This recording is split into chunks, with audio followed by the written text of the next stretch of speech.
Bakit ganito ang buhay? Patong-patong ang suliranin.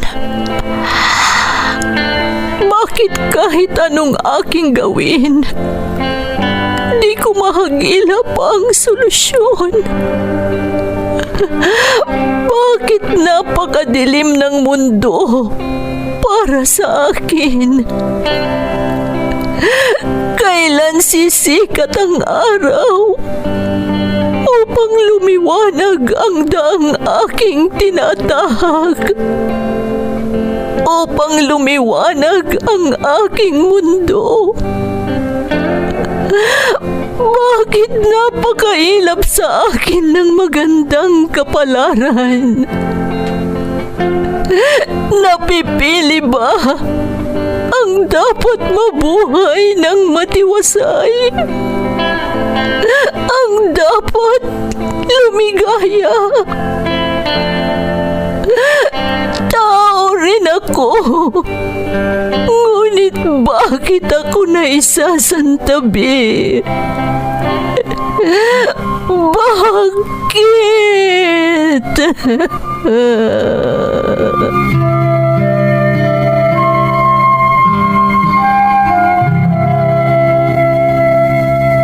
Puno ang mundo ng suliranin. Ang solusyon, umaapaw din. Sa bawat pagpatak ng luha, katumbas nito ay ligaya.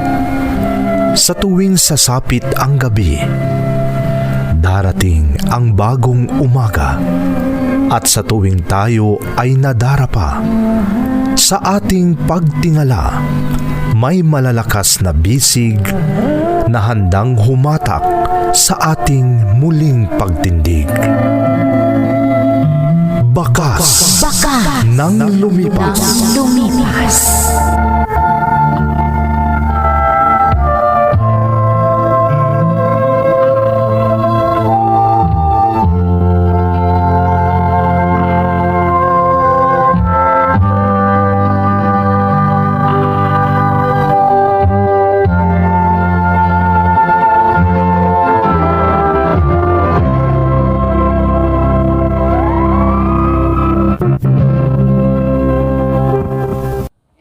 Don't forget to like and share and subscribe to this YouTube channel and hit the bell button.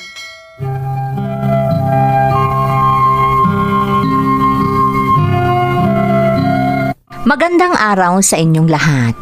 Ang kwentong bibigyan natin ng buhay ngayon ay hango sa karanasang ipinadala ni Vanessa na hindi na binanggit ang kanyang address.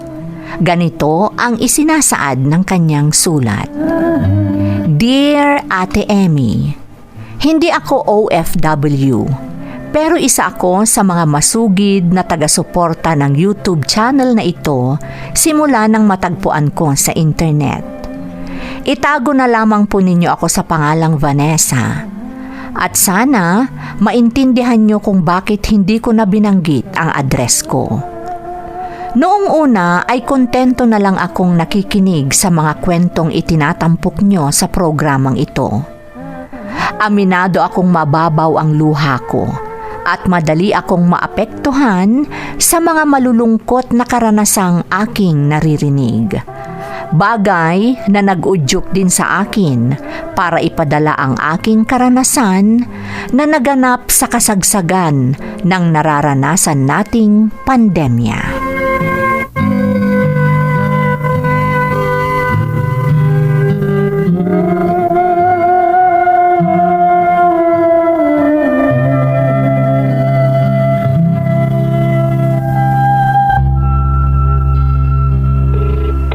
Lemuel, kapatid ko, sagutin mo ang tawag ko. Sagutin mo, please. Hello, Ate Vanessa.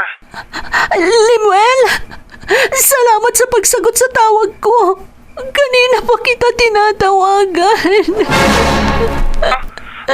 Bakit ko umiiyak, ate? Lemuel, patay na si Papang. Ano? Iyan ang totoo. Tinawagan ako ng kinakasama niya. Nandito ako ngayon sa ospital. Pero nandito lang ako sa labas. Hindi ako makapasok dahil sa mga protocol ngayong pandemic. Hintayin mo ako dyan, ate. Papunta na ako. Sige, Limuel. Hihintayin kita.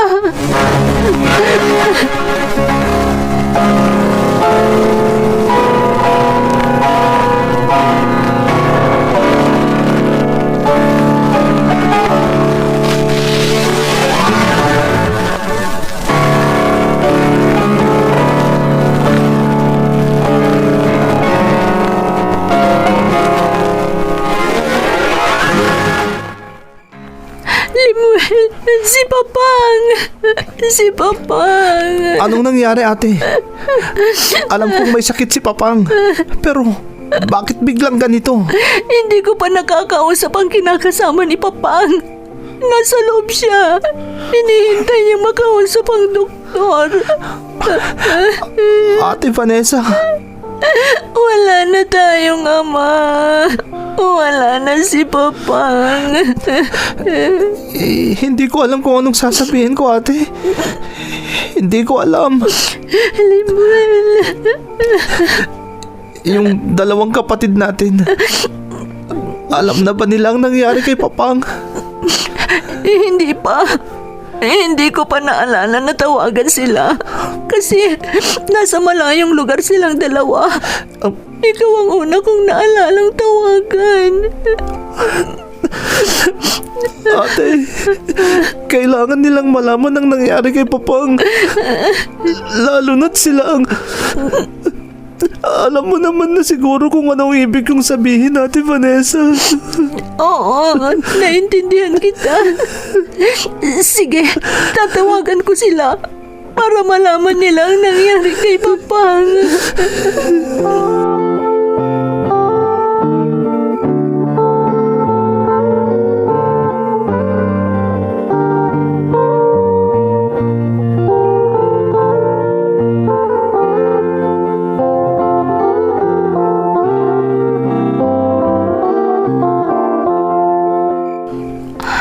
Yung isang kapatid lang natin ang natawagan ko. Yung isa, hindi ko makontak. Ate, Siya na daw ang bahala na magsabi sa isang kapatid natin. si Papang, ate. Paano na siya?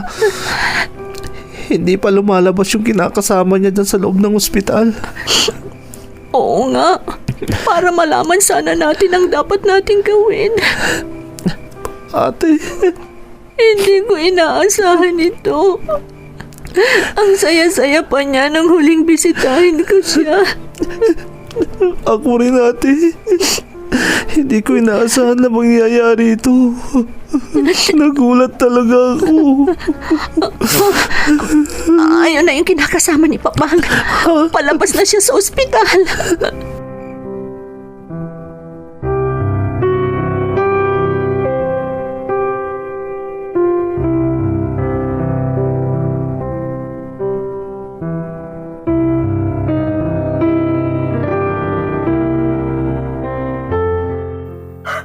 Umaga na.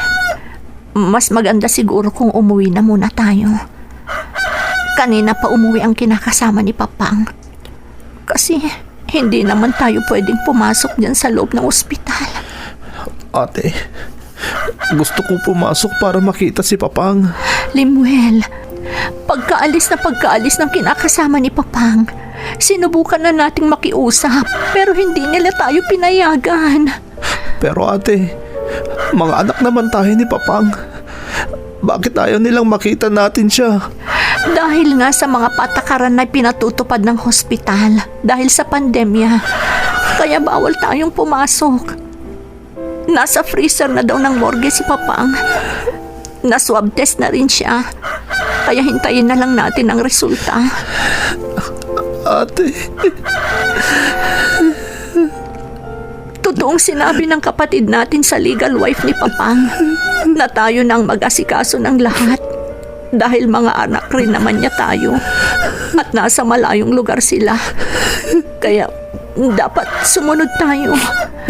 Dahil hindi rin naman tayo basta-basta makapasok sa ospital. Mas mabuti kung umuwi na muna tayo para magpahinga. Dahil kapag nailabas na si Papang, siguradong hindi na tayo makakapagpahinga, Limuel.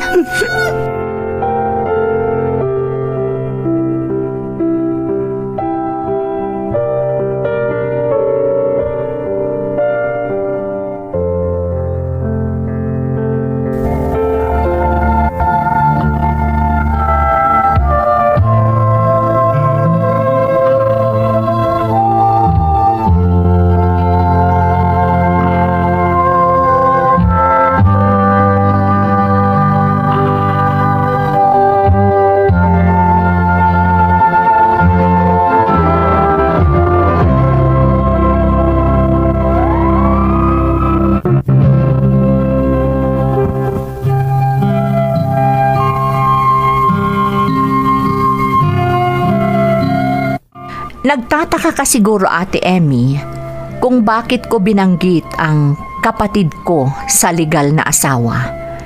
Ito ay dahil may legal na pamilya ang tatay ko. At ako ay anak ng babae na nakilala niya sa lugar na pinagtrabahuan niya noong kabataan pa niya. Iba rin ang nanay ni Limuel. May 2 kaming kapatid sa legal na pamilya ng tatay ko. Pero pareho silang nasa malayong lugar. Kaya napag-utusan kami ni Limuel na asikasuhin ang bangkay ng ama namin. Ngunit dahil sa mga alituntuning ipinatutupad dahil sa pandemya, kailangan pa naming hintayin ang resulta ng swab test ng aming ama. Ang pasanin namin ni Limuel ay dinagdagan pa ng mga partido ng tatay ko.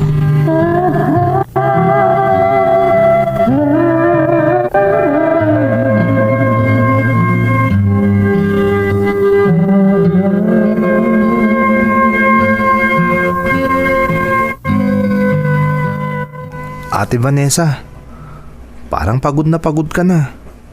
Halatang wala ka pang tulog. Paano naman? Mula nang maghiwalay tayo kaninang madaling araw, hindi na ako nakatulog.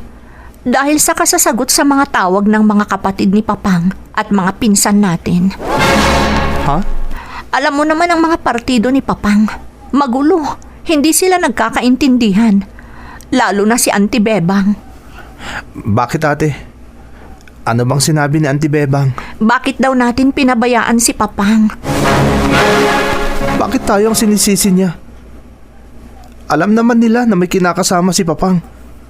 Siya dapat ang sabihan nila ng ganyan.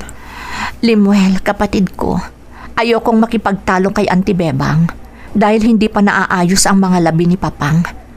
Hindi pa lumalabas ang resulta ng swab test niya. Kaya ang dapat nating isipin ngayon ay kung... Oh, ate, sino yung tumatawag? Bakit ayaw mong sagutin? Sino pa? Di si Auntie Bebang. Siguradong kung ano na naman ang sasabihin niya sa akin. Kung ganyan na rin lang, tama lang na wag mo nang sagutin. Hayaan mo na ate, mapapagod din yan sa katatawag.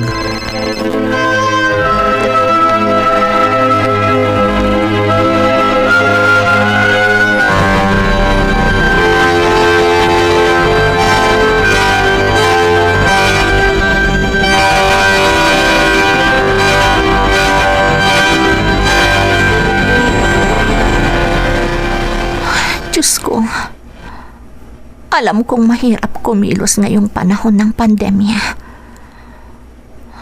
Ngayon pa na taon na namatay ang Papang. Ang hirap nito, nasa malayong lugar ang mga legal na anak ni Papang. Kaya kailangan kami ni Limuel ang mag-asikaso sa kanya. Diyos ko, huwag mo kaming pabayaan ng kapatid ko. Lalo na at mismong kapatid ng yumao naming ama ang nakakadagdag sa bigat na nararamdaman namin. Huwag mo kaming pababayaan. Kailangan kong magremedyo ng perang gagamitin namin. Hindi ako sigurado kung may itutulong ang mga kamag-anak ni Papang sa mga gastusin. Sana makapagremedyo ako ng pera. Si Auntie Bebang na naman ang tumatawag. Ang mabuti pa, sagutin ko na lang para wala siyang masabi. Baka lalo siyang magalit pag hindi ako sumagot. Hello? Auntie Bebang? Talagang bastos ka, Vanessa. Ha? Auntie, bakit naman ganyan ang sinasabi niyo? Walang hiya ka. Anong plano mo? Bubulukin mo ang kapatid ko sa ospital? Ha? Bakit hindi mo inaasikaso? Hinayaan mo na lang siya sa morgue. Anong klase kang anak? Auntie, hinihintay namin ni Limuel ang resulta ng swab test ni Papang. Kung negative ang resulta ng swab test niya, pwede na siyang ilabas sa ospital. Wala ka talagang utang na loob. Tatay mo yan, pero iniwan mo na lang sa ospital. Nagmana ka talaga sa ina mo. Pinapakita mo na anak ka talaga sa labas. Bakit niyo sinasabi yan? Ano ngayon kung anak ako ng Papang ko sa ibang babae? Imbes na tulungan niyo ako ngayon para asikasuhin ang Papang, ganyan pa ang ginagawa niyo. Napakabastos mo talaga. Wala kang pinag-aralan. Manang-mana ka sa malandi mong ina. Ikaw ang bastos! Kung wala kang maitulong, tumahimik ka na lang. Hindi yung ang dami-dami mo pang sinasabi.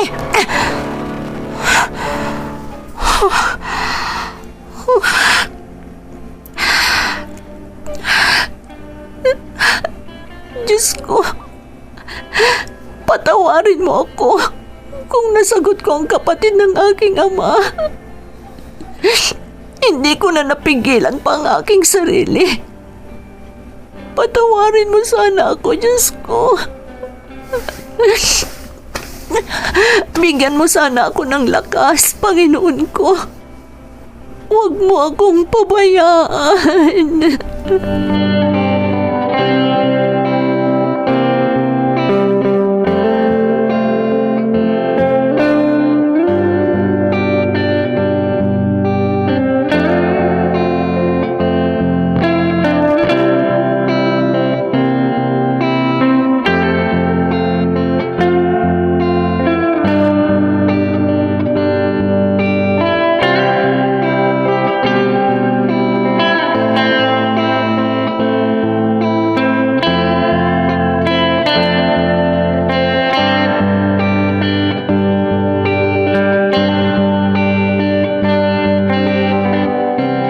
Bago tayo magkita, tumawag yung isang kapatid natin. Anong sabi niya, ate? Tinatanong niya kung ano ang resulta ng swab test ni Papang. Pero ngayon pa lang siguro natin malalaman. Ate? May bilin siya. Gusto ko naman ang sinabi niya. Pero kailangan muna kitang konsultahin dahil tayong dalawa ang nandito.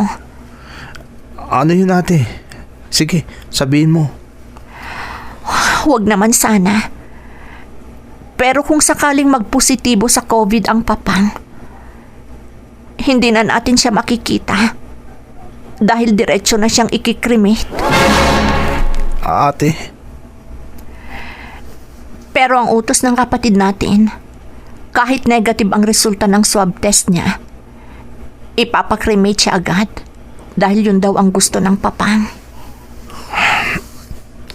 Parang nabanggit na rin sa akin yan ng Papang dati. Ayaw niyang mailagay sa kabaong at malamayan ng matagal. Ha? Sinabi niya sa'yo yan? Oo, ate. Bakit? Nabanggit niya rin ba sa'yo? Oo. Nasabi niya rin sa akin yan. Kaya dapat lang na masunod kung ano ang kagustuhan niya. Ha? Saglit lang. Nakikipag-video call ang kapatid ni Papang na nasa abroad. Kailangan ko itong sagutin.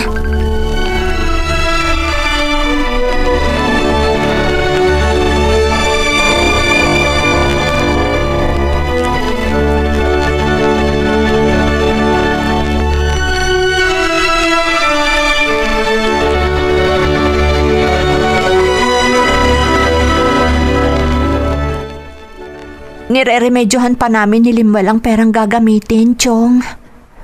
Hindi ako makahingi ng tulong sa mga kapatid nyo. Dahil imbes na tumulong sila, lalo nila kaming pinahihirapan. Lalo na si Auntie Bebang. Alam mo naman ang ugali ng kapatid kong yan, Vanessa. Chong, Oo nga pala. Tinawagan ko ang anak ko kagabi. Ang pinsan mo. Ipapadala ko sa kanya ang perang gagamitin sa pagkamatay ng tatay mo. ha? Anong ibig nyo sabihin, Chong? Alam ko ang hirap dyan sa Pilipinas. Alam ko din ang hirap mo, Vanessa. Dahil sinabi sa akin lahat ng pinsan mo. Alam kong kayo lang ni Limuel ang nag-aasikaso sa lahat. Dahil ang mga kapatid mo sa legal ng asawa ng papa mo ay nasa malayong lugar. Chong, Ipapadala ko sa pinsan mo ang pera para sa gastusin sa tatay mo. Siya na ang bahalang magbigay sa iyo. Ayokong makialam ang mga kapatid ko dahil tiyak na pag-iinteresan na naman nila ang pera. salamat, Chong. Problema po talaga namin ang pera ngayon. Kaya maraming salamat po.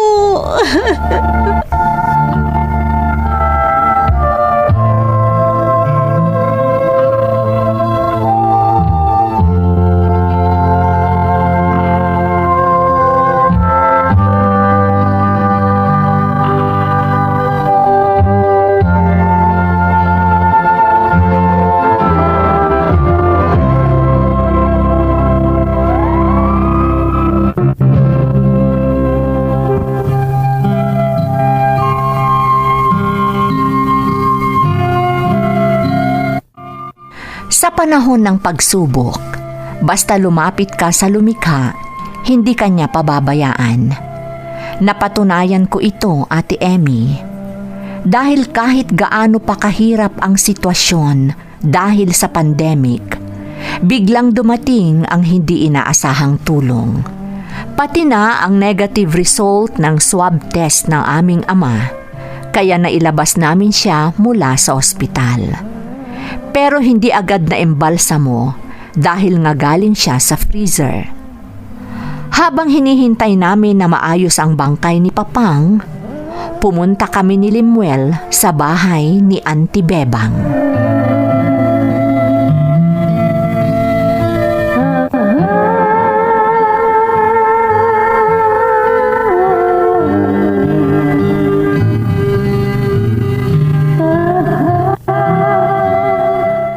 Hindi pwedeng makremate ang kapatid ko. Hindi ako papayag. Auntie Bebang, yan ang bilin ng mga kapatid namin na nasa malayong lugar. Nagsisinungaling ka. Nakausap ko na sila. Ayaw daw nilang makremate ang tatay nila. Imposible yan, Auntie Bebang. Pare-pareho kami ng desisyon. Dahil yun ang bilin ng Papang nung nabubuhay pa siya. Magsitigil nga kayo, mga anak sa labas! Ano ba naman yung pagsalita nyo sa amin, Auntie? Pumunta kami dito upang ipaalam sa inyo na nailabas na namin si Papang sa morgue ng ospital. Para hindi nyo nasabihin na pinabayaan namin ang aming ama. Tapos ngayon, ganyan ang sasabihin mo sa amin? Huwag kang magmagaling dahil anak ka lang sa labas. Wala kang karapatang magdesisyon dahil anak ka lang ng kapatid ko sa labas. Ate, ang mabuti pa, umalis na lang tayo. Nasabi na natin ang kailangan nating sabihin. Umalis na tayo dito bago pa lumala ang sitwasyon. Iwasan na lang natin makipagtalo para walang mangyaring gulo.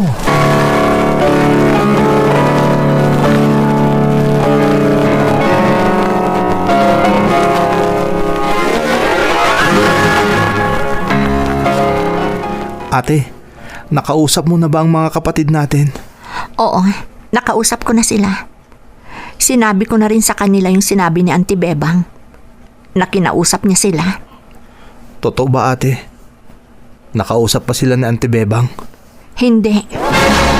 Ibig sabihin yan, nagsisinungaling si Auntie Bebang. Talagang nagsisinungaling siya. Siya nga pala, sinabi ko na rin sa kanila ang perang pinadala ni Chong. Anong sabi nila? Tayo na daw ang bahalang mag-budget. Humihingi rin sila ng pasensya dahil hindi sila makakarating. Bukod sa may pandemya, nahihirapan pa silang magremedyo ng gastusin nila para makapunta dito. Ano ba yan? Hindi man lang nila makakapiling si Papang sa huling sandali. Limuel, Tayong hindi lumaki kasama siya. Tayo ang kasama niya ngayong namatay siya. Ate, paano pala ang planong i-cremate ang Papang? ang sabi nila, lamayan daw ng isang gabi si Papang para walang masabi si Auntie Bebang. Pagkatapos, i-cremate na siya. Papayag ba si Auntie Bebang sa ganyang plano? Bahala na. Ang importante, masunod ang sinabi ng mga kapatid natin. Naaawa nga ako sa kanila dahil hindi man lang nila makasama si Papang bago siya ilibing.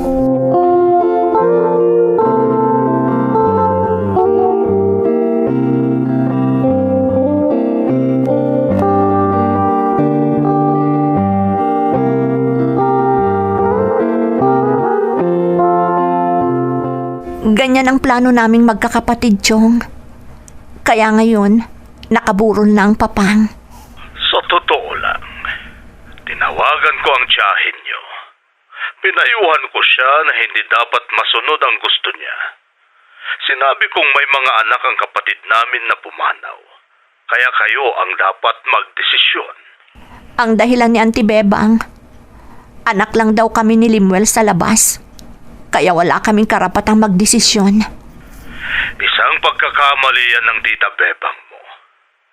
Kung hindi ako nagkakamali, desisyon niyong lahat na magkakapatid yan, hindi ba? Opo, Chong. Yan ang napagkasunduan namin. Kasi ganyan din ang gusto ni Papang noong nabubuhay pa siya. Gawin niyo kung ano man ang mapagdesisyonan niyong magkakapatid. Pasensya na kayo ng kapatid mong si Limuel. Talagang magulo ang pamilya namin. Kaya nga pinili ko na ring mamalagi rito sa ibang bansa dahil sa ugali ng mga kapatid ko, lalo na si Bebang. Kaya pagtiyagaan nyo na lamang ni Limuel dahil kayo ang nandyan. Ang mahalaga ay maayos na ang inyong ama. Opo, Chong. Tatandaan namin ang mga bilin nyo. Salamat po, Chong.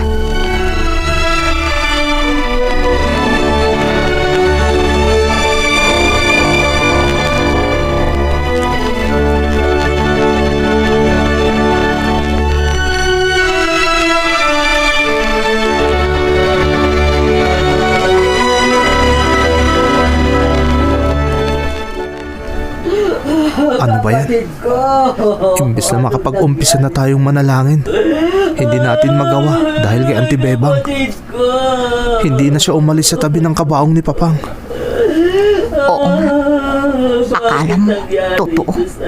Pero alam naman ng lahat kung paano niya trinato ang Papang nung nabubuhay pa. Oo nga, ate. Ni minsan, hindi niya tinulungan si Papang pag may sakit. Tapos ngayon, akala mo, siya ang sobrang nasasaktan sa pagkamatay ni Papang. Hayaan mo na, Limuel. Pabayaan na lang natin siya. Ang mahalaga, matutupad na ang gusto ng Papang noong nabubuhay pa siya na huwag magtagal ang kanyang lamay. Dahil bukas, kapag na-cremate na siya, magiging maayos na rin ang lahat. Makakapagpahinga na rin ang Papang. Matatahimik na siya sa piling ng puong lumikha. Kapatid ko!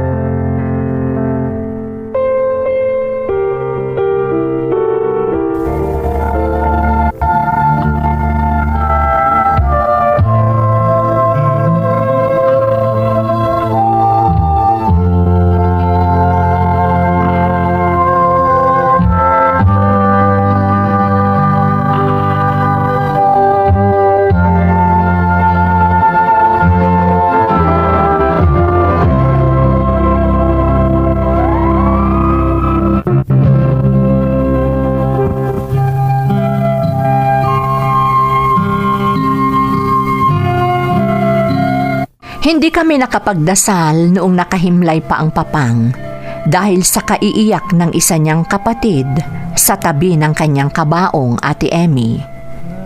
Pero ganun pa man, tiniyak namin ni Limuel na madasalan ng papang namin bago siya mahimlay sa kanyang huling hantungan. Aminado ako na maraming masasakit na salita at pangyayari ang pinagdaanan namin ng kapatid ko noong pumanaw ang papang namin, nakasabay din ng pandemya. Pero lahat ng yun ay tiniis namin para sa kanya. Hindi namin pinansin kung anuman ang mga narinig namin sa partido ng tatay namin. Basta ang gusto lang namin ay maayos ang aming ama. Alam kong nagampanan ko at ng aking kapatid na si Limuel ang papel namin bilang mga anak sa kabila ng mga hindi inaasahang pangyayari, Ate Emmy. Ito ang aking kwento. Lubos na gumagalang, Vanessa. Vanessa, alam mo, madalas nangyayari yan. Pag sinabing anak ka sa labas, parang iba ang tingin at trato sa'yo. Para bang napakasama mo, samantalang hindi mo naman kagustuhang may panganak ka sa ganyang sitwasyon. At ang pinakamahirap pa, mismong mga kadugo mo ang nanlalait at nang mamaliit sa'yo. Pero pinupuri kita sa tibay ng iyong kalooban. Kayo ng iyong kapatid dahil hindi nyo pinabayaan ang inyong ama at tiniyak ninyong maayos itong maihimlay sa kanyang huling hantungan. Dahil yan naman ang mahalaga, ang maayos niyong magampanan ang inyong papel o responsibilidad sa inyong mga magulang sa kabila ng kahit ano pa mang negatibong komento ng ibang tao. Muli, maraming salamat sa iyong pagbabahagi ng iyong kwento dito sa ating programa, Bakas ng Lumipas. Bubura sa isipan ang mga pagsubok.